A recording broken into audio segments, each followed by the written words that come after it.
August 31st, 2022 was an ordinary evening in the Leatherwood household. Melanie was sitting at her desk doing work while her 15-year-old daughter Megan was in the kitchen. As Megan left the kitchen, she heard a loud noise coming from near where her mother was working.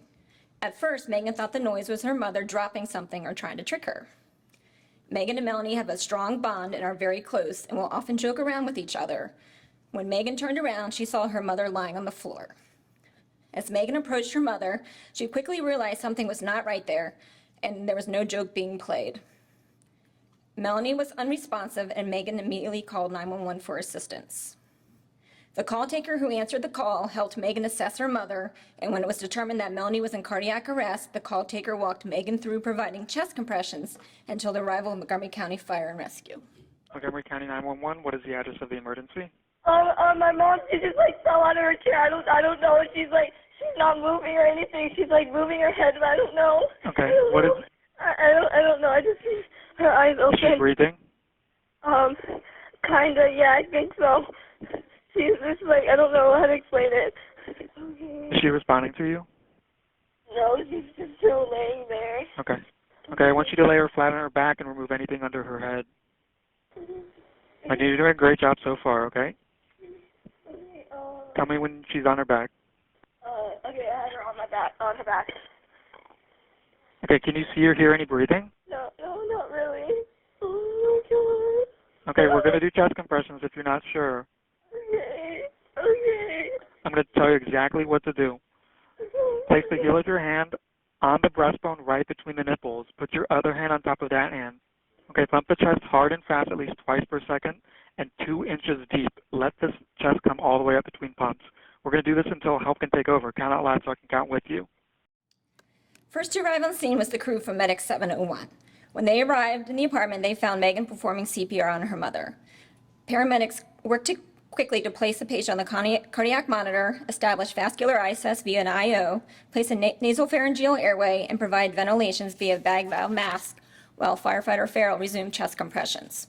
The initial reading on the monitor was asystole, but at the first pulse check, the rhythm had converted to ventricular fibrillation.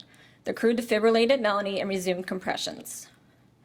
Paramedic Engine 701 arrived on scene and assisted with ventilations, CPR, and attached the Lucas device.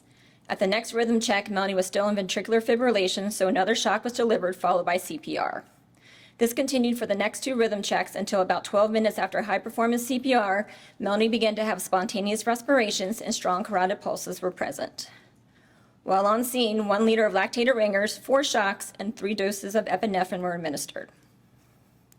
After ROSC was achieved, a 12-lead EKG was conducted, and Melanie had converted to a sinus tachycardic rhythm.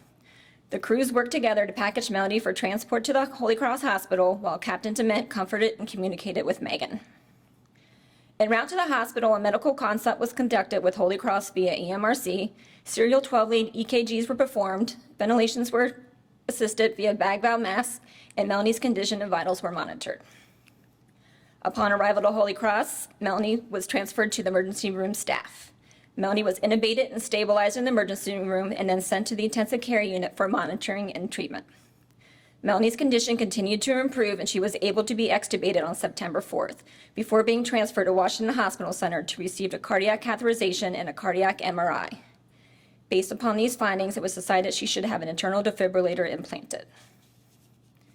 Thanks to the swift and correct action of the crew from Medic 701, along with the assistance of the crew from Paramedic Engine 701, and the heroic and life-saving actions from Megan, Melanie was discharged home, neurologically intact, on September 10th, 2022. Today, we honor and acknowledge the crews, especially Megan, for her outstanding act of courage with the Everyday Hero Award.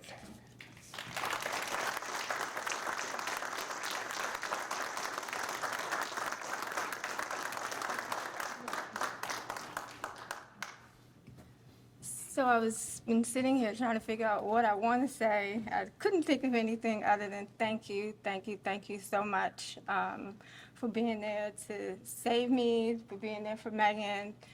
We live near the fire station, so we walk past all the time, and I'll always be like, oh, those people in there saving me, always looking around, and Megan's looking. She's like, I'm going to find who it is, and so we're just happy to see your faces, and just thank you.